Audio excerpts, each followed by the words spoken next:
"Ma'am, please cooperate or we'll have to restrain you," the man in scrubs said firmly, his grip tightening on my arm. My heart pounded as I struggled against him, panic rising in my chest. "What is this? Why are you doing this to me?" I screamed, looking around frantically, searching for Nathaniel, for anyone who could explain what was happening. But all I saw were strangers, cold, expressionless faces dragging me out of my home like I was some kind of criminal. "My name is Charlotte Anderson, and I'm 32 years old. Up until a few weeks ago, I thought the worst thing that could ever happen to me was losing my father, Joshua Anderson, in a tragic plane crash. He was my rock, my hero, the only family I had left. But that morning, as I was forced into an unmarked van and taken to a place I didn't understand, I realized my nightmare had only just begun. My husband, Nathaniel, the man I trusted with my life, was nowhere to be found. The drive felt like it lasted forever, though I couldn't tell you exactly how long. My sense of time was warped by the panic coursing through my veins. I tried asking questions, begging for answers, but no one would speak to me. The van smelled sterile, like disinfectant, and the hum of the engine was the only sound. When we finally stopped, the doors opened to reveal a tall, ominous building surrounded by a high fence. A chill ran down my spine as they led me inside, their hands gripping my arms like I might bolt at any second. The place felt wrong from the moment I stepped through the doors. The walls were an unwelcoming shade of beige, and the faint smell of cleaning chemicals mixed with something sour lingered in the air. People in white coats moved briskly through the halls, avoiding eye contact, as if I didn't exist. I asked again, demanded, really, what this was about. "There's been a misunderstanding," I said, my voice cracking. "You have the wrong person." But no one answered. Instead, they handed me a plain set of clothes and told me to change. As soon as I stepped inside, a tall man in a crisp white coat approached me, his expression unsettlingly calm. "Ms. Anderson, I'm Dr. Paul Reynolds," he said, extending a hand I couldn't bring myself to shake. "I'm the director here, and I want to assure you that you're in a safe place." His voice was steady, almost soothing, but there was a coldness in his eyes that made my stomach churn. I didn't feel safe, not even close. "What is this place? Why am I here?" I demanded, my voice trembling. He sighed, as if he'd dealt with this 100 times before. "I understand you're confused, but this is for your own good," he said, ignoring my question. "Your husband expressed deep concerns about your well-being following your father's passing. He's worried about you, Charlotte." My blood ran cold at the mention of Nathaniel. This wasn't concern. This was a betrayal. Not long ago, my life seemed perfect. I had a loving husband, a beautiful home, and the kind of life most people could only dream of. My father, Joshua Anderson, was my anchor, the man who had raised me single-handedly after my mom died when I was a little girl. He was my hero, my protector, and the one person who truly understood me. But everything came crashing down when his private jet went down without warning. One phone call was all it took to shatter my world. I remember the exact moment I got the call. I was in the middle of organizing a fundraiser for one of my father's charities when my phone buzzed. "Ms. Anderson, we're so sorry to inform you." The rest of the words blurred as my knees buckled and I sank into the nearest chair. A plane crash. No survivors. It felt unreal, like some cruel joke. My dad, my hero, was gone. Days later at the funeral, I stood next to my husband as condolences from strangers poured in. The grief was overwhelming, but nothing prepared me for the aftermath, the cold, clinical reading of my father's will, where I learned I was the sole heir to everything he had built. The weight of the Anderson empire was now mine to carry, and I didn't even have time to process the loss before I was thrust into a world of boardrooms and financial decisions I never asked for. Days later, at the funeral, I stood next to my husband, Nathaniel, and his mother, Martha, as condolences from strangers poured in.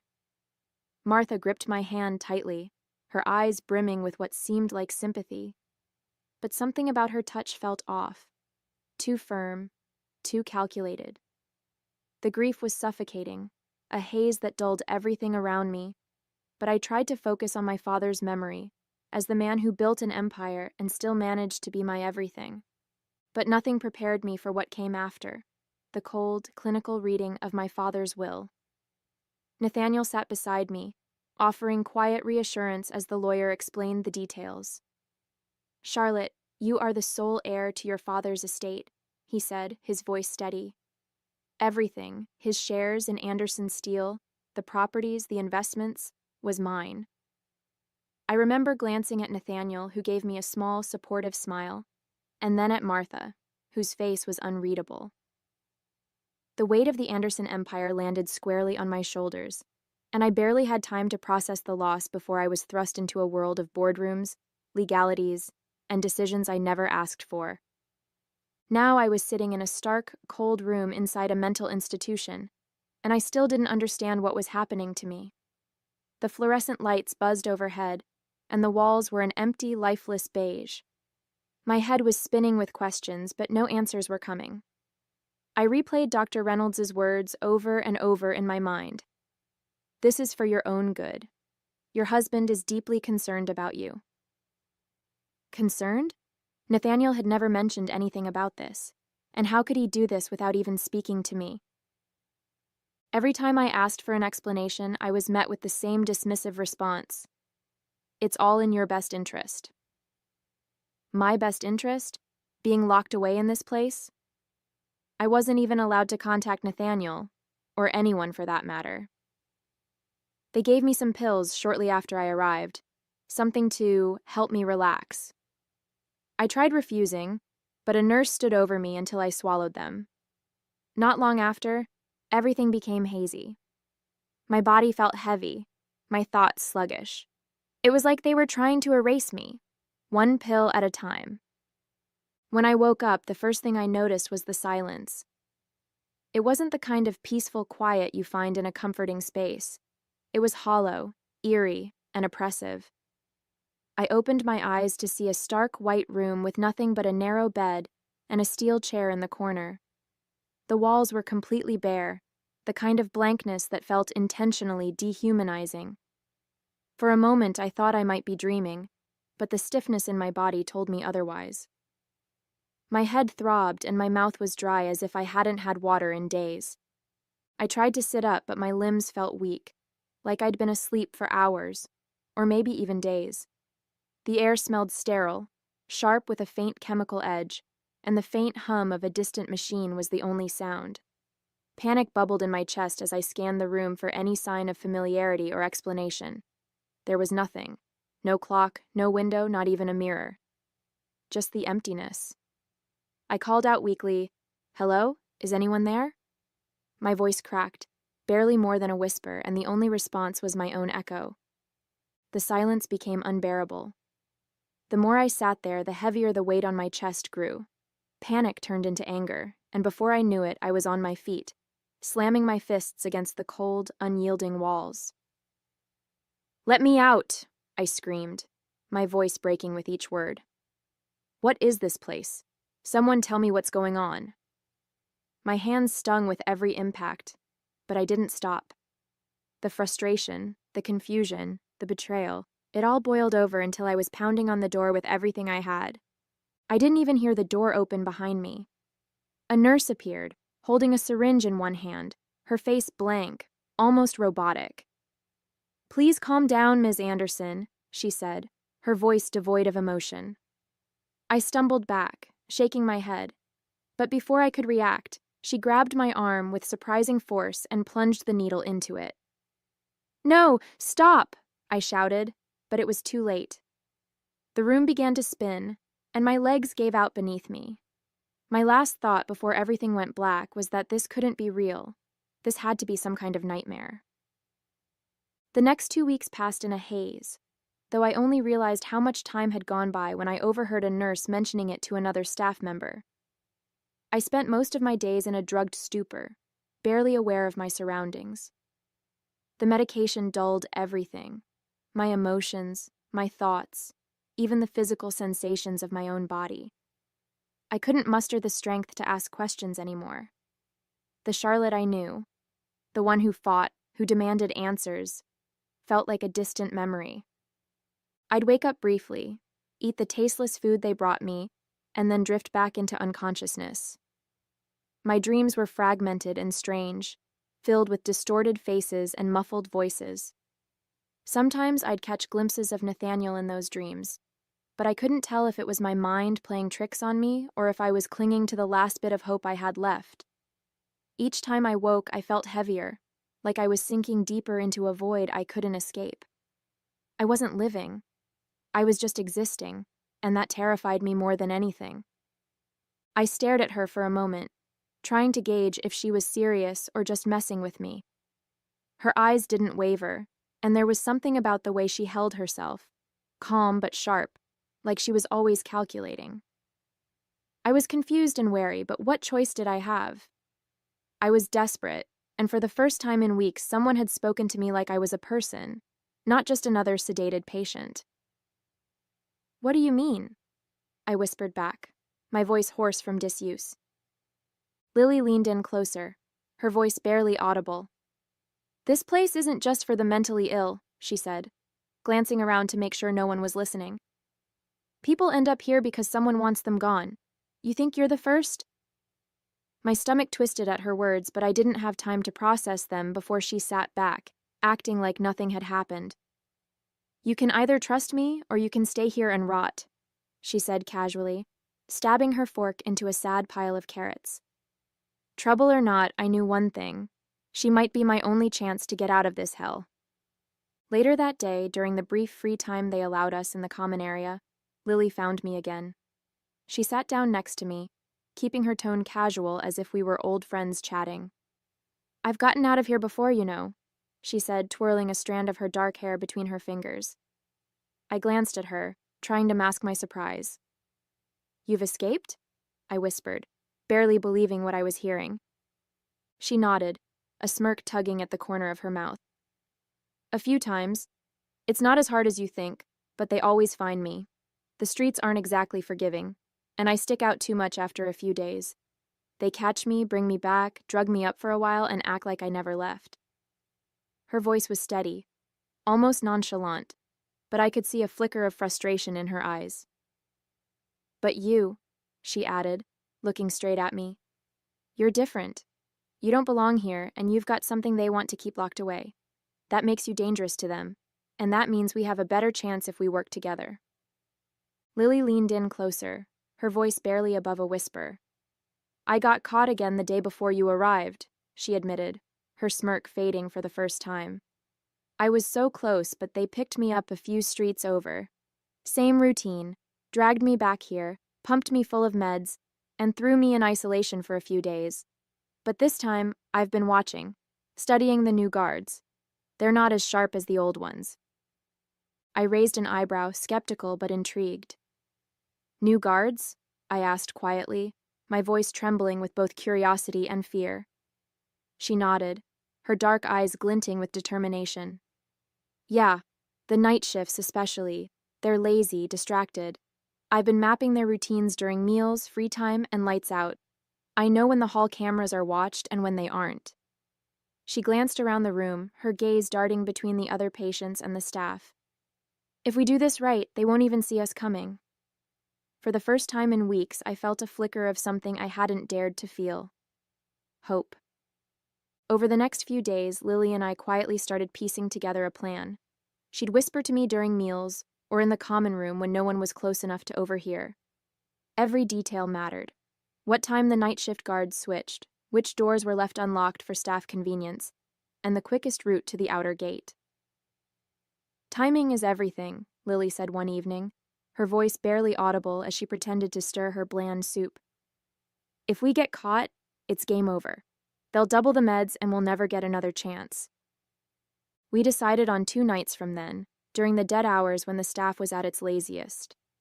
Lily would create a distraction near the nurses' station to pull their attention, while I slipped into the hallway with a stolen keycard she had managed to swipe during one of her earlier outings. Once the hall was clear, we'd meet at the back exit and slip out through a maintenance door she swore hadn't been locked in months. "It's risky," she said, her voice serious for the first time. "But it's the only shot we've got." I nodded, swallowing hard. Risky didn't even begin to cover it, but staying here wasn't an option. The night of the escape, my heart pounded so loudly I was sure it would give us away. Lily's timing was flawless. She managed to knock over a cart near the nurse's station, sending trays and equipment crashing to the floor. The noise echoed through the halls, drawing the attention of the guards like clockwork. I slipped out of the common room, clutching the stolen keycard so tightly it dug into my palm. My legs still felt weak from the medication, but adrenaline pushed me forward. Lily met me at the maintenance door, her face flushed but focused. We were halfway to the outer wall when the shouts started. "Stop them! They're escaping!" My chest tightened as I glanced back to see 2 guards sprinting toward us, flashlights cutting through the darkness. Panic surged through me, but Lily grabbed my arm and pointed ahead. "Go! The wall's just up there," she hissed. I didn't have time to think. I ran toward the towering barrier, every step burning as if my legs might give out. When I reached the wall, I clawed at the rough surface, forcing myself to climb even though my arms felt like lead. Behind me, I heard Lily yell, "Keep going, Charlotte, don't stop." My heart sank as I looked back and saw her standing firm, facing the guards. She grabbed a loose piece of wood from the ground and swung it wildly, buying me precious seconds. "Go!" she screamed again. My breath caught as I reached the top of the wall, pulling myself over with every ounce of strength I had left. The last thing I saw before dropping to the other side was Lily, defiant to the end, as the guards closed in on her. I don't know how I managed to find the strength to climb that wall after so many days of being pumped full of heavy medication. My muscles ached, my head was spinning, and every movement felt like I was dragging my body through quicksand. But when you're fighting to survive, something primal kicks in. You find strength you didn't know you had, fueled by fear, desperation, and the sheer will to escape. My fingers clawed at the rough concrete, scraping and burning as I pulled myself up inch by inch. The sounds of Lily struggling with the guards echoed behind me, her shouts urging me on. My arms screamed in protest, my legs felt like they might give out any second, but I didn't stop. I couldn't stop.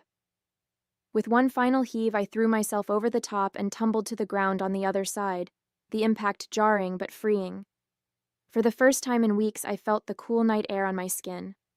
I was out, but my heart ached knowing Lily had stayed behind to make it happen. The next 2 days were a blur of fear and exhaustion. I didn't have a plan, no idea where to go or who to trust. The streets were cold and unforgiving, and every noise, every car horn, every passing stranger sent my heart racing. I kept to the shadows, ducking into alleys and abandoned buildings whenever I thought someone might be following me.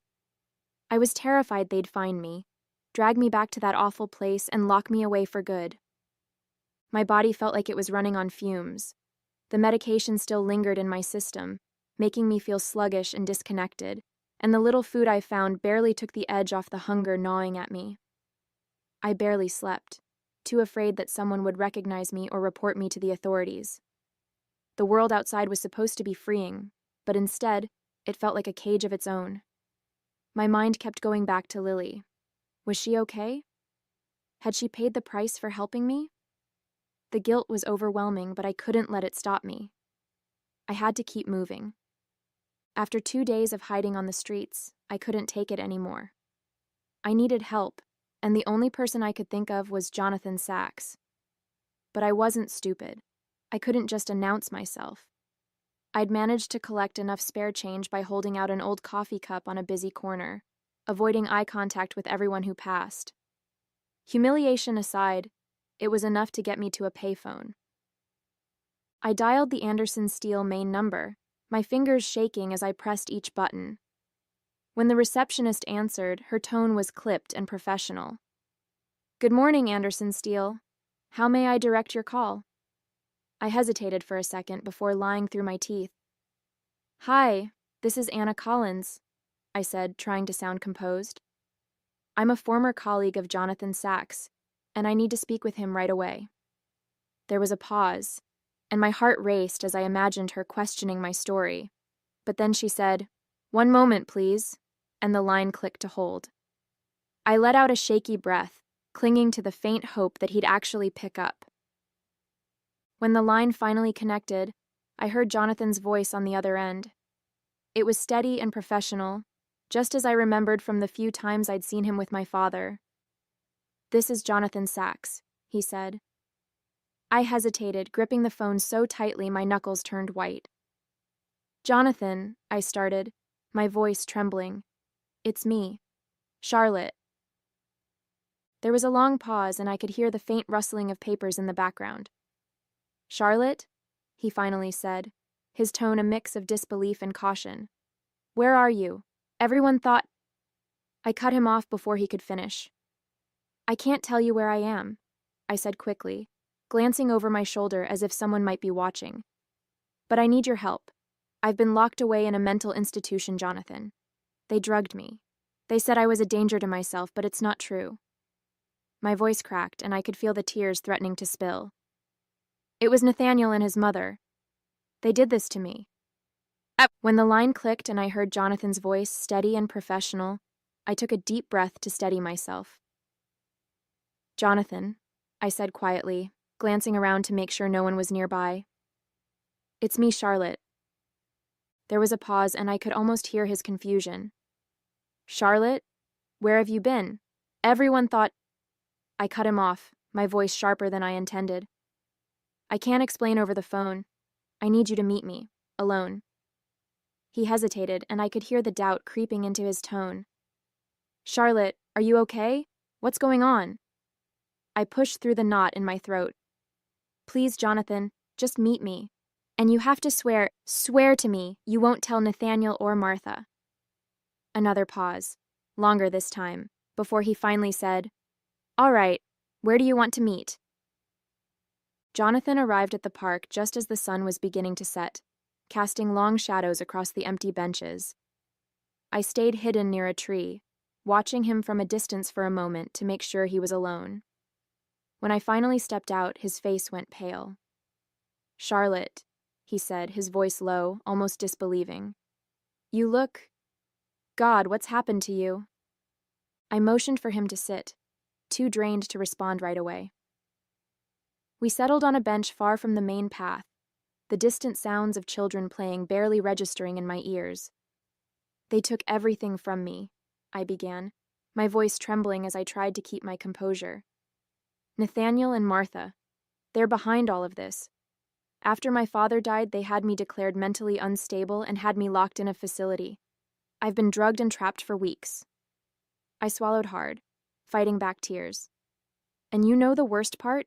They've disappeared. Not a word, not a visit, not even a trace.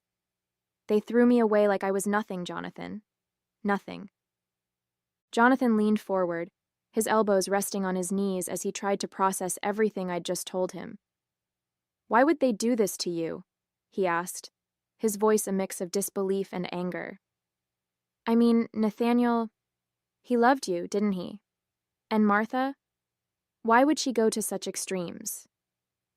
I shook my head, my hands gripping the edge of the bench so tightly my knuckles turned white. "That's what I need to find out," I said, my voice firmer now. "It's not just about the inheritance, at least I don't think it is. They wanted me out of the picture completely. But why? Why go this far?" I looked at him, hoping he'd understand the urgency in my eyes. "I need your help, Jonathan. You were close to my father, and you know the business better than anyone. If anyone can help me figure this out, it's you." Jonathan sat back, letting out a slow breath as he processed what I'd told him. Then, without hesitation, he nodded.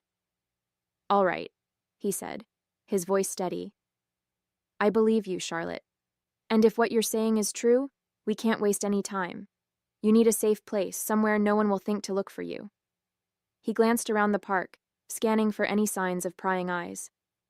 "I have a small property outside the city. Nothing fancy, just a quiet place I use when I need to get away. You can stay there while we figure this out." Relief washed over me, though it was mixed with exhaustion. I followed him to his car, keeping my head down as we left the park. The drive was quiet, Jonathan glancing at me every now and then, concern etched into his face. When we arrived, the property was exactly as he'd described: small, simple, and tucked away from prying eyes. "It's not much," he said as he opened the door and helped me inside. "But it's safe. I'll bring you food, clothes, whatever you need." I nodded, too drained to say much more, but his kindness felt like the first ray of hope I'd had in weeks. The next morning, I woke up feeling slightly better. For the first time in what felt like forever, I wasn't looking over my shoulder or hiding in the shadows. The small room Jonathan had prepared was modest but warm, a far cry from the cold, sterile walls of the asylum. I stretched gingerly, my body still aching from days of fear and exertion, but the clarity in my mind was something I hadn't felt in weeks. Jonathan arrived shortly after with a bag of groceries and a determined look on his face. "I've been thinking about everything you told me," he began as he set the bag down on the kitchen counter. "I contacted someone, an old friend who works as a private investigator. I told him what little I know, and he's agreed to help. We need to figure out exactly what Nathaniel and Martha did, who they worked with, and why." His voice was steady, but I could see the worry in his eyes. "This isn't going to be easy, Charlotte. But if they've left a trail, we'll find it." For the first time in weeks, I felt a spark of hope. Someone was finally on my side, and I wasn't going to let Nathaniel and Martha win. A week later, the door creaked open, and Jonathan stepped inside, his face grim but focused. Behind him followed a man who looked like he belonged on the cover of a detective novel, tall, sharp-eyed, with an air of quiet authority. He carried a weathered leather briefcase in one hand and nodded politely at me as Jonathan introduced him. "Charlotte, this is David Harper. He's the private investigator I hired. David, this is Charlotte." David set his briefcase on the small kitchen table and opened it with practiced precision. "Ms. Anderson, I've spent the last week piecing together what happened to you," he began, pulling out a thick stack of documents, photos, and handwritten notes. "It's worse than we initially thought, and frankly, it's astonishing how far they went to cover their tracks." He laid out the first set of papers, official-looking forms with signatures and seals. "This," he said, pointing to a medical report, "is a fraudulent psychiatric evaluation. Nathaniel and Martha hired a psychiatrist, Dr. Evelyn Marks, to fabricate this report. It states that you were a danger to yourself following your father's death, and that you needed immediate psychiatric intervention."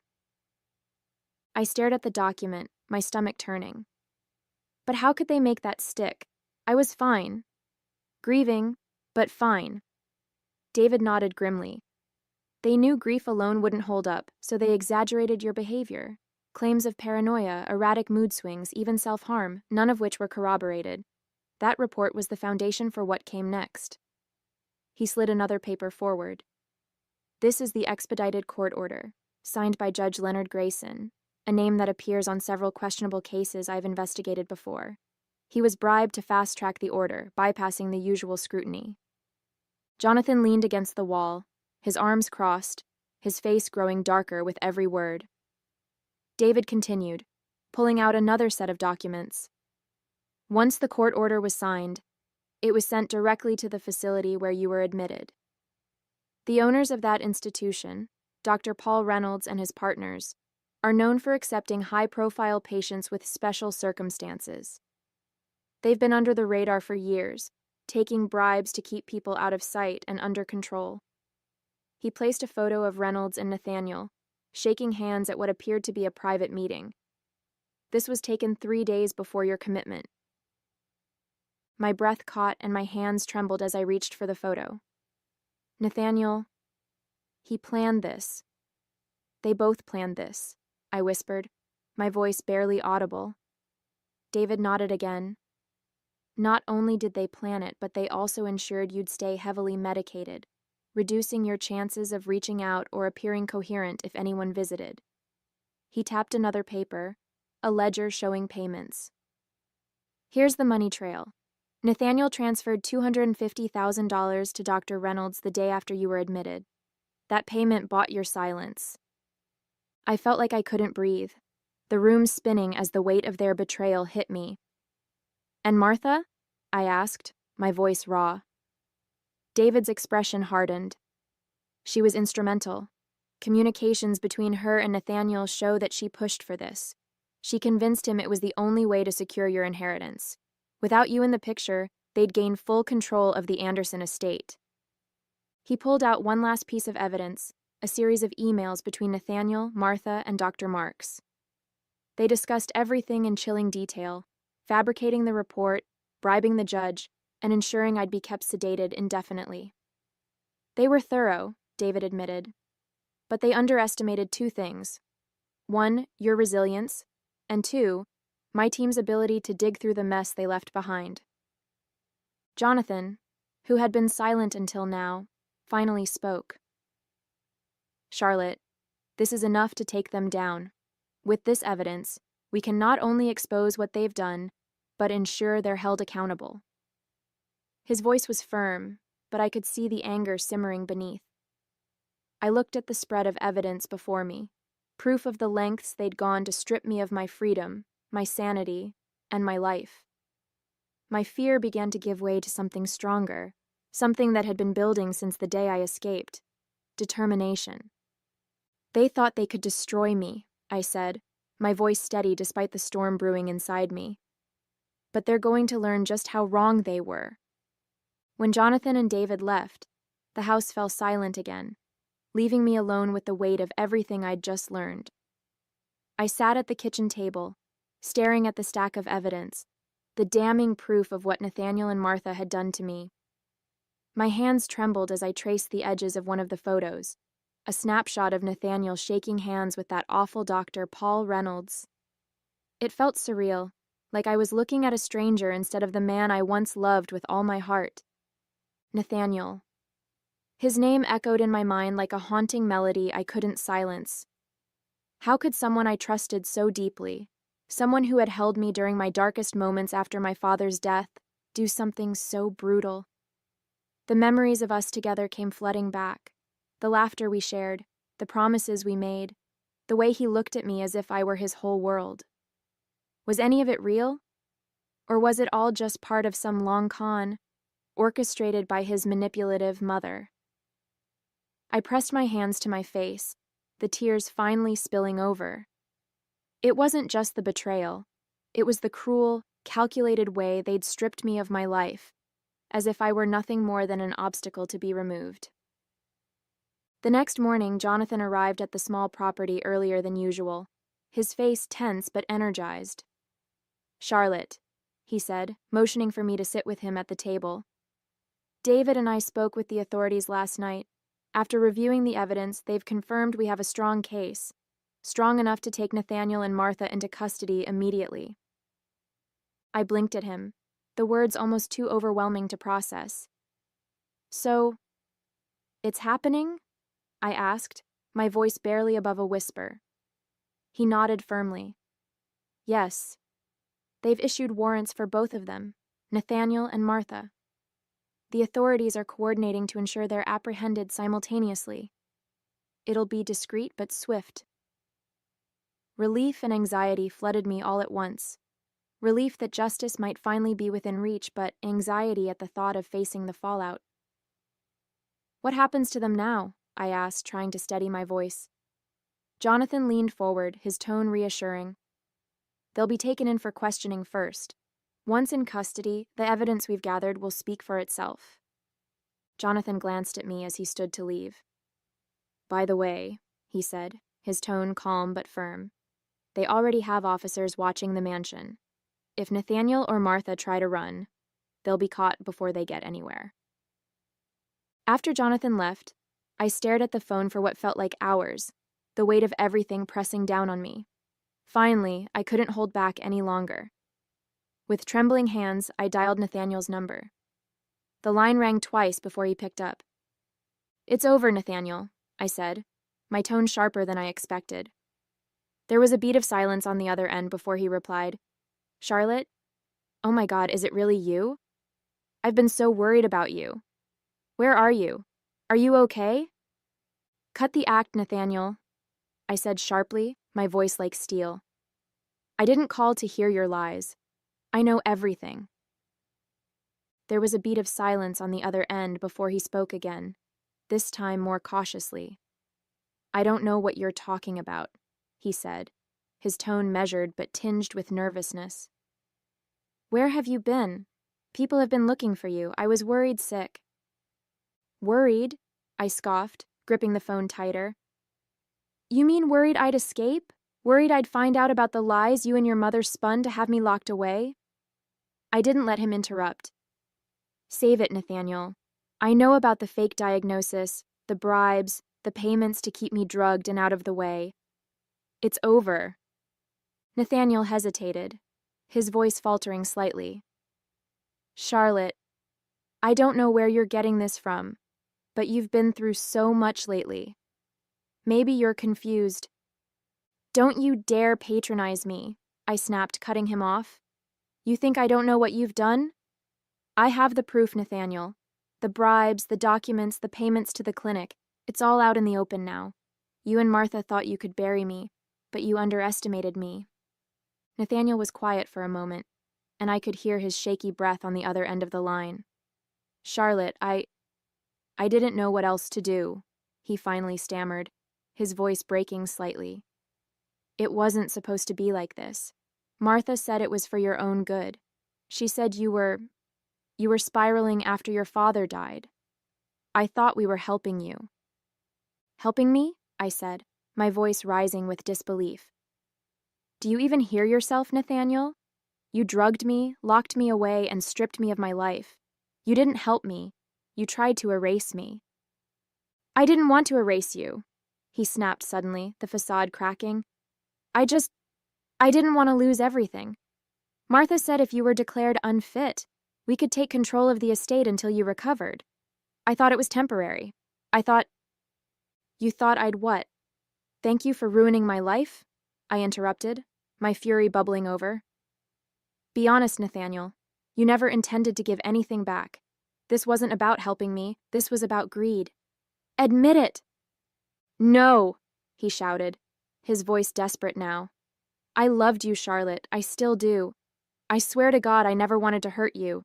Martha, she made it sound like the only way. She kept pushing and pushing, and I was weak, okay? I listened to her because I thought it was what I had to do." "Stop hiding behind her," I yelled, my chest heaving with anger. "You signed those papers, Nathaniel. You made the payments. You stood by while they drugged me and let me rot in that place. Don't you dare try to make this about her. Take responsibility for once in your life." "I didn't know it would get that bad," he shouted back, his voice breaking completely. I thought it would be easy. That you'd be out of the way for a little while, and then we could figure it out later. I didn't know they'd keep you drugged like that. I didn't know you'd—" His voice trailed off, the weight of his guilt sinking in. "You didn't know?" I said bitterly, my tone dripping with contempt. "You didn't want to know. You closed your eyes and let her manipulate you because it was easier than standing up for what was right. And now you're going to pay for it." Nathaniel's voice was barely a whisper now. "Charlotte, I swear. I'll make it right. I'll tell them everything. I'll go to the authorities, just... Please believe me. I never stopped loving you." "Loving me?" I repeated, my voice cold.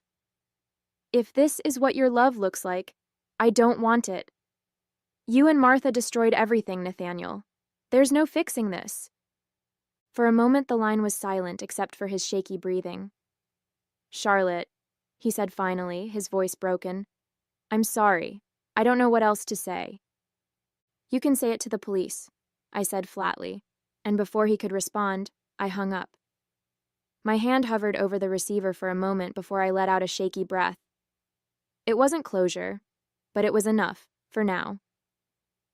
The next morning, I stood across the street from the mansion I once called home, watching as the police swarmed the property. The flashing lights of their vehicles reflected off the windows, casting an almost surreal glow over the scene.